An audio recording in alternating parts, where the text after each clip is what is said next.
Hello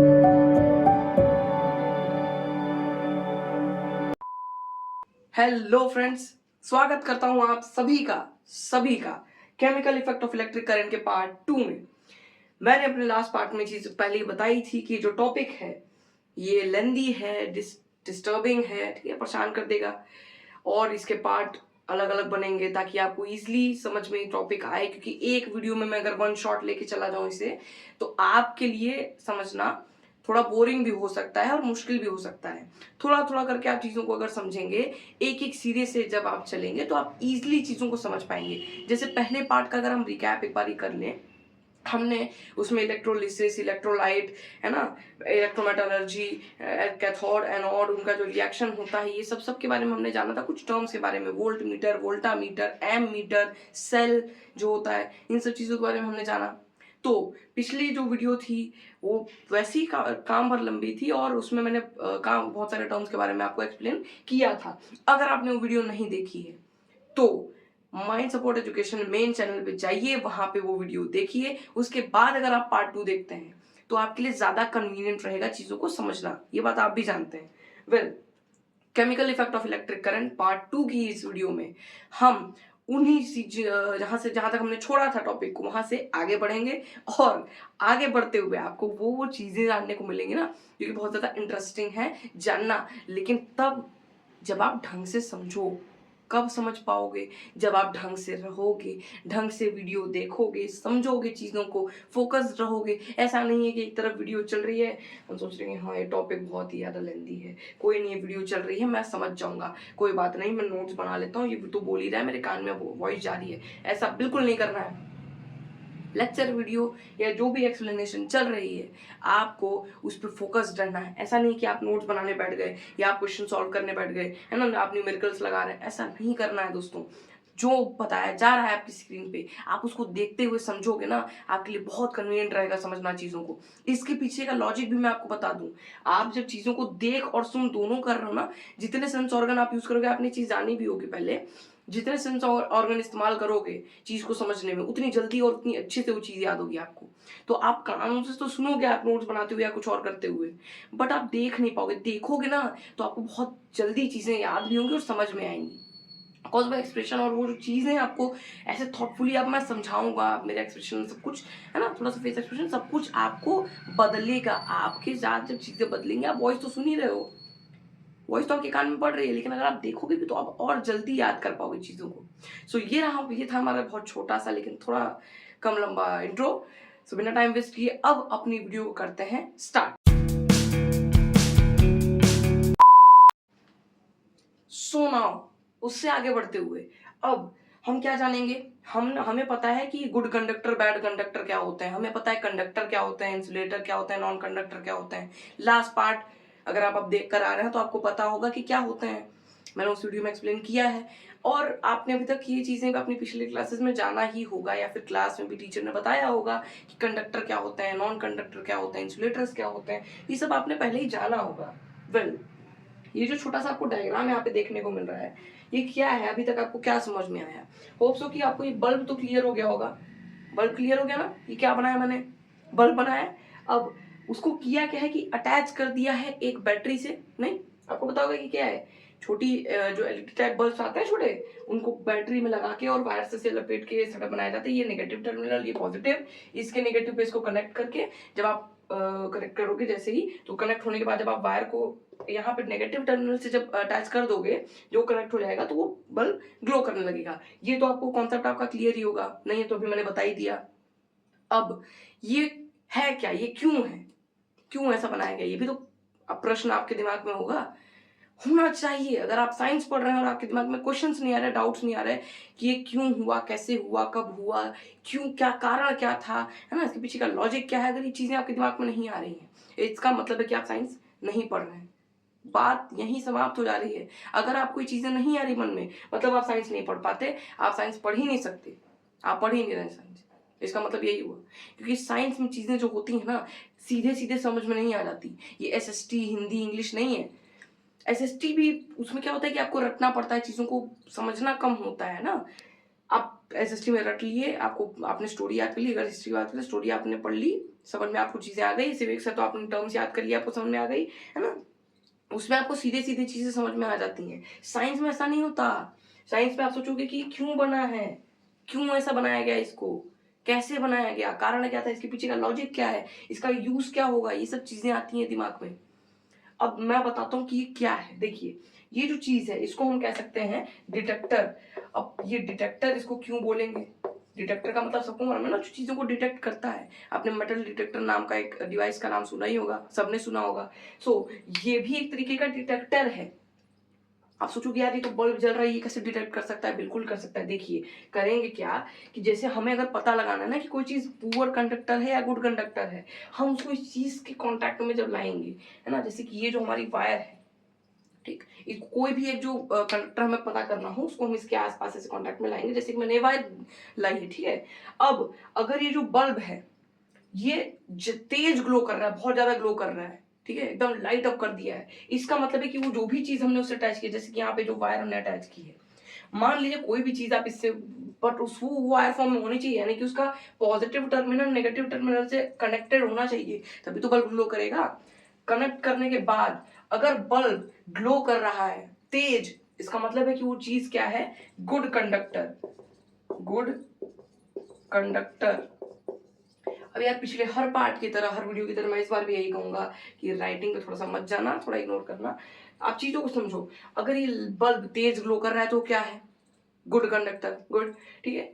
अब सोचो अगर ये तेज ग्लो करने पे गुड कंडक्टर है, तो अगर ये बहुत डिम रहा तो, मतलब हल्का फुल्का जल रहा हो तो, इसका मतलब वो जो ऑब्जेक्ट है वो बैड कंडक्टर है, बल्ब ग्लो नहीं कर रहा है, या धीरे कम ग्लो कर रहा है, ऐसा होता है ना। कभी बार ये सुना होगा फ्यूज हो गया है बल्ब, बल्ब ग्लो नहीं करता है, कभी बार बहुत डिम हो जाता है बल्ब, क्यों होता है, वो तो उसके फिलामेंट का रीजन होता है। यहाँ हमने एक बैटरी और उससे अटैच किया ना, तो अगर अटैच करने के बाद ये डिम हो जाता है बल्ब, इसका मतलब है कि वो जो चीज है वो बैड या पुअर कंडक्टर ऑफ इलेक्ट्रिसिटी है, ये कह सकते हैं। पुअर बोलो या बैड बोलो, दोनों सेम ही चीजें हैं कंडक्टर के मामले में। बैड कंडक्टर मतलब जो अच्छे से इलेक्ट्रिसिटी कंडक्ट ना करे, पुअर कंडक्टर सेम, है ना। अब नॉन कंडक्टर मतलब जो इलेक्ट्रिसिटी को कंडक्ट करे ही ना, मतलब अगर इस कोई भी ऑब्जेक्ट को हमने टर्मिनल से अटैच किया और बल्ब ग्लो ही ना करे भैया, पैसा बर्बाद हो गया, ये बैटरी वगैरह बर्बाद हो गया, जो सामान हम लेके आए बर्बाद हो गया, पैसा खत्म। इसका मतलब कि वो जो चीज थी वो थी नॉन कंडक्टर। अब आप सोचो कि नॉन कंडक्टर और पुअर कंडक्टर और बैड कंडक्टर सब में अंतर क्या रह गया, अंतर ये रह गया कि पुअर और बैड की सिचुएशन में क्या था कि बल्ब केवल डिम हो रहा था, लेकिन नॉन कंडक्टर की सिचुएशन में आपका क्या होगा, बल्ब ग्लो ही नहीं करेगा। ये जो बल्ब आपका गुड कंडक्टर पे तेज ग्लो कर रहा था, नॉन कंडक्टर पे ग्लो ही नहीं करेगा। सो अब मैं आपको बताऊंगा ये एलईडी मैग्नेटिक कंपास, इससे हम कैसे डिटेक्ट कर सकते हैं। देखिए जो डायग्राम्स आपको दिख रहा है ना, देखिए मैं आपको बता दूं कि ये जो बहुत ज्यादा ये भब्बर टाइप का आपको दिख रहा है, इसका कारण ये है कि कुछ तकनीकी अभी खराबी आ गई थी, वो वीडियो क्या है कि रुक गई थी, तो मैं तब तक ये चीज़ों को एक्सप्लेन कर चुका था, तो मुझे मालूम नहीं था, तो सॉरी उसके लिए। अगर आपको कोई भी इनकन्वीनियंस हो तो फिलहाल आपको इसमें अगर कोई दिक्कत तो मुझे नहीं समझ आ रही, मैं आपको एक्सप्लेन कर देता हूँ। देखिए एलईडी जो कि मैंने आपको बताया था कि बल्ब जो हमने अभी सेटअप किया था ना बैटरी में, फिर वो उसको प्लेस करके एक मटेरियल को, फिर बैटरी हमने ऊपर लगाई थी, अगर वो ग्लो कर रहा है मतलब वो ऑब्जेक्ट कंडक्टर, तो मैंने आपको बोला था कि आप एलईडी भी इस्तेमाल कर सकते हो, बोला था ना। सो एलईडी आप कैसे इस्तेमाल कर सकते हो, आपके मन में सवाल आया होगा। एलईडी अगर आपके मन में सवाल नहीं आ रहा है, जैसे मैंने बोला था साइंस नहीं पढ़ रहे हो, सीधी सीधी बात है। सो एलईडी आप इस तरीके से, जो आपको डायग्राम दिख रहा है, मैंने पूरा ऐसा टिक दिख पूरा कर दिया था, पूरा ये एक्सप्लेन कर दिया था, खैर कोई बात नहीं। एलईडी, आप एलईडी में क्या होता है कि दो वायर्स होते हैं, देखिए एक होती है लंबी वायर, एक होती है छोटी वायर। अब ये लंबा छोटा का क्या सिस्टम है, कैसे किस चीज को डिनोट करते हैं, लॉन्ग वायर जो है वो डिनोट करती है प्लस यानी पॉजिटिव टर्मिनल को, पॉजिटिव वायर को, और जो शॉर्ट है वो नेगेटिव टर्मिनल को। समझ में आ गया, दो वायर्स हैं, एक लंबी एक छोटी, जो लंबी है वो पॉजिटिव टर्मिनल, छोटी है वो नेगेटिव। एक सेल आपको अटैच करनी है, उसके बाद ये सर्किट आपको डायरेक्ट यहाँ पे इंक्लोज कर देना है, फिर यहाँ से डायरेक्ट सर्किट लाके इंक्लोज कर देना है, ए और बी। अब बीच में आपको क्या करना है कि कोई भी आयरन, स्टील, एल्यूमिनियम ना, जो कि देखिए मैंने यहाँ पे लिख भी रखा है, ठीक है। कोई भी ऑब्जेक्ट जो आपके पास है आप उसको प्लेस करके, क्योंकि आपको चेक करना है, मान लीजिए आपने आयरन रखा तो ये एलईडी ग्लो करने लगेगा। अगर ये एलईडी ग्लो कर रहा है इसका मतलब है कि वो जो ऑब्जेक्ट आपने वहां रखा है वो है कंडक्टर इलेक्ट्रिसिटी का। अगर मान लीजिए आपने स्टील, एल्युमिनियम या फिर कोई ऐसा ऑब्जेक्ट रखा है जो कि कंडक्टर से इलेक्ट्रिसिटी को नहीं करता है तो ये एलईडी ग्लो नहीं करेगा। अब आपको तो ये चीज पता नहीं है कि ये चीज कंडक्टर है कि नॉन कंडक्टर है, आप तो प्लेस करके चेक कर रहे हैं, तो आपको सिंपली उस चीज को वहां प्लेस करना है जहां की सर्किट क्लोज हो रहा है। पॉइंट ए बी के बीच में ना एक गैप रहेगा, बस वहीं पे आपको ऑब्जेक्ट प्लेस करना है। इसको आप एक्टिविटी के रूप में कर भी सकते हैं प्रैक्टिकली, क्योंकि देखिए साइंस आप प्रैक्टिकली करोगे ना तो आपको ज्यादा अच्छे से चीजें क्लियर होंगी। मैं थ्योरेटिकली तो आपको बता दे रहा हूँ, आप रीड कर लोगे, आप जान लोगे, बट जो आप प्रैक्टिकल करके वो चीजों को समझोगे ना वो अलग वाइब रहेगी। अब नेक्स्ट मैग्नेटिक कंपास, इससे भी हम डिटेक्ट कर सकते हैं। अब कंपास सबको पता है ना, डायरेक्शन दिखती है, जिसमें यहाँ पे आपको एक छोटा सा कंपास दिख भी रहा होगा। सो मैग्नेटिक कंपास, अब यहाँ हमारा केवल कंपास क्यों रखने का वो नहीं है, हम क्यों केवल कंपास यूज नहीं कर रहे हैं, चाहते तो हम नॉर्मल कंपास भी रख सकते थे। यहाँ पे आपको दिख रहा है, यहाँ पे मैग्नेटिक सर्किट है, यहाँ बैटरी है, बैटरी की जगह आप सेल भी इस्तेमाल कर सकते हो। अब ये पूरा सर्किट हमने यहाँ इनक्लोज करके ए बी पे रख दिया। अब यहाँ हमने मैग्नेटिक कंपास ही क्यों यूज किया, इसका कारण किसी को पता है? नहीं पता? अच्छा पता है, नहीं पता? अच्छा नहीं पता तो कोई बात नहीं, मैं बताता हूँ। पता है तो आप कमेंट में वो चीज एक्सप्लेन कर सकते हैं, ठीक है, explanation in comment guys. Well, magnetic compass रखने का दोस्तों ये रीजन है हमारा कि जो वायर्स हैं और जो इलेक्ट्रिसिटी इसमें फ्लो करेगी वो मैग्नेटिक कंपास ही तो डिटेक्ट करेगा। नॉर्मल कंपास कौन सा आपको इलेक्ट्रिसिटी कंडक्ट करके देगा दोस्तों? जब आप वो जो आप सर्किट इंक्लोज कर रहे हैं वो तभी ना इंक्लोज होगा जब एक कंडक्टर लगा रहेगा। हम यही तो टेस्ट कर रहे हैं कि जो ऑब्जेक्ट जिस चीज हम जो पूरा हमारा सर्किट है उसको जिससे क्लोज कर रहे हैं वो ऑब्जेक्ट कंडक्टर है या नहीं, हम यही तो कर रहे हैं। और अगर हम वहीं पे जो सर्किट है उसके बीच में कहीं पे भी एक ऐसा ऑब्जेक्ट लगा दें जो कि नॉन कंडक्टर हो तो क्या सर्किट कभी क्लोज होगा? क्या कभी भी ये जो हमारा बल्ब होगा, अगर हम इसमें बात करें तो क्या ये बल्ब कभी ग्लो करेगा? क्या ये मैग्नेटिक कंपास की नीडल डिफ्लेक्ट करेगी? नहीं करेगी।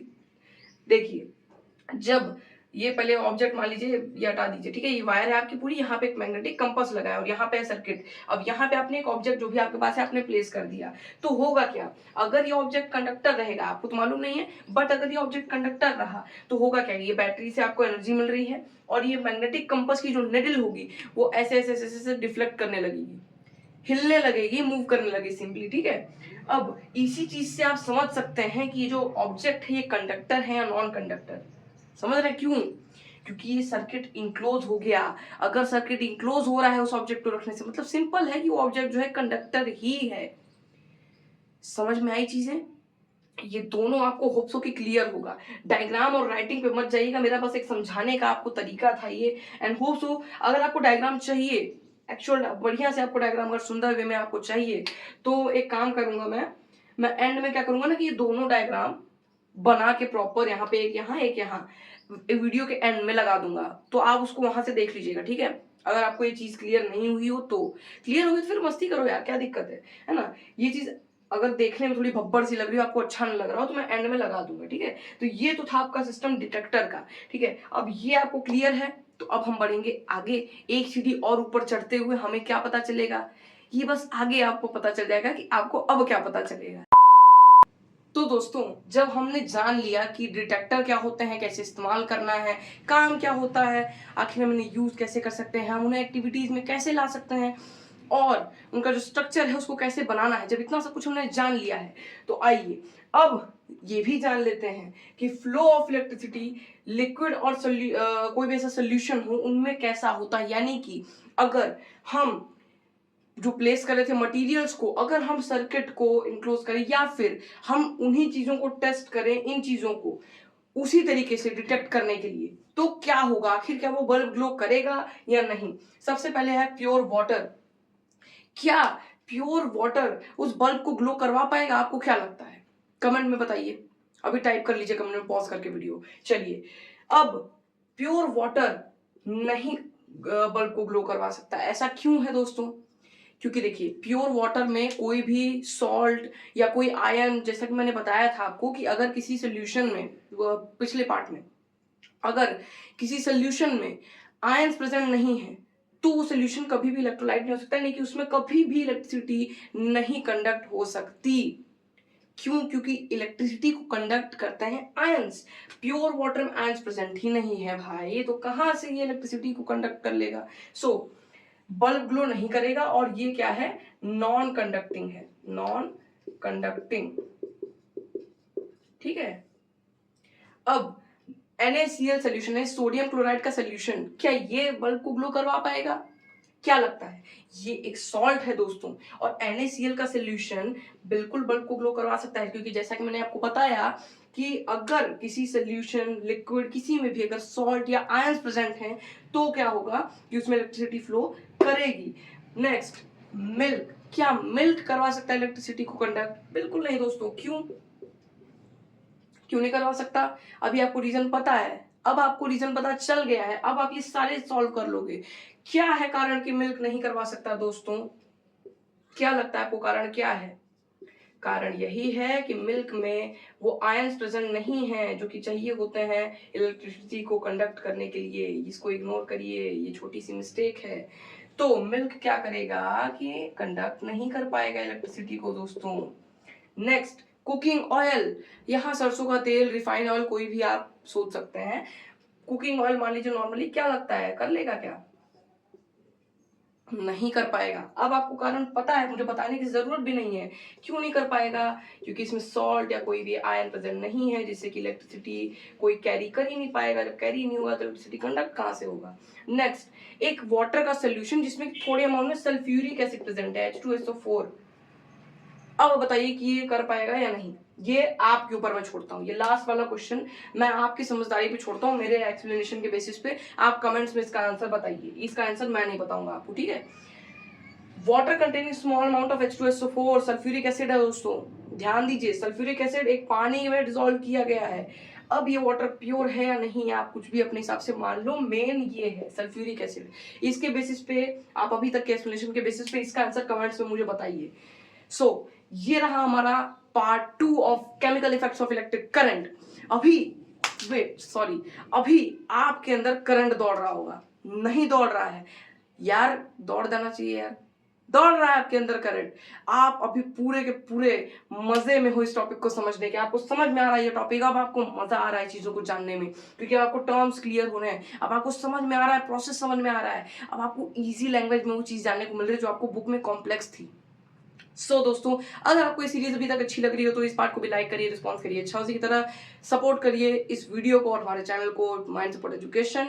इस पार्ट के लिए इतना ही। ऐसे और कंटेंट पाने के लिए और ऐसी और नॉलेजेबल वीडियोस के लिए और इस सीरीज में और जल्दी अपडेटेड रहने के लिए और जल्दी से जल्दी हमारे वीडियोस की नोटिफिकेशन को पाने के लिए चैनल को कर लीजिए सब्सक्राइब। नीचे एक लाल कलर का आपको बटन दिख रहा होगा, उसे कर लीजिए क्लिक, वो हो जाएगा ग्रे। उसके बाद आपको एक बेल का आइकन दिखेगा, उस बेल आइकन पे क्लिक करके ऑल पे सेलेक्ट कर लीजिएगा, जिससे कि आपको नोटिफिकेशन हमारी सबसे जल्दी मिले और सारी नोटिफिकेशन आप तक पहुंच जाएं। फिर आपको थोड़ा सा ऊपर आना है, इधर जाना है, लेफ्ट में थोड़ा सा, राइट में थोड़ा सा, नीचे थोड़ा सा ऊपर, घूमते टहलते आपको मिलेगा एक लाइक का बटन, उसे कर लीजिएगा प्रेस।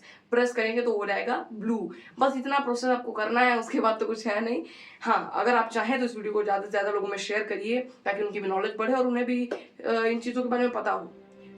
यही थी हमारी इस सीरीज, यही हमारी series of chemical effects of electric current. Thank you for supporting. तब तक के लिए, अगली सीरीज तक के लिए थैंक्स फॉर वॉचिंग।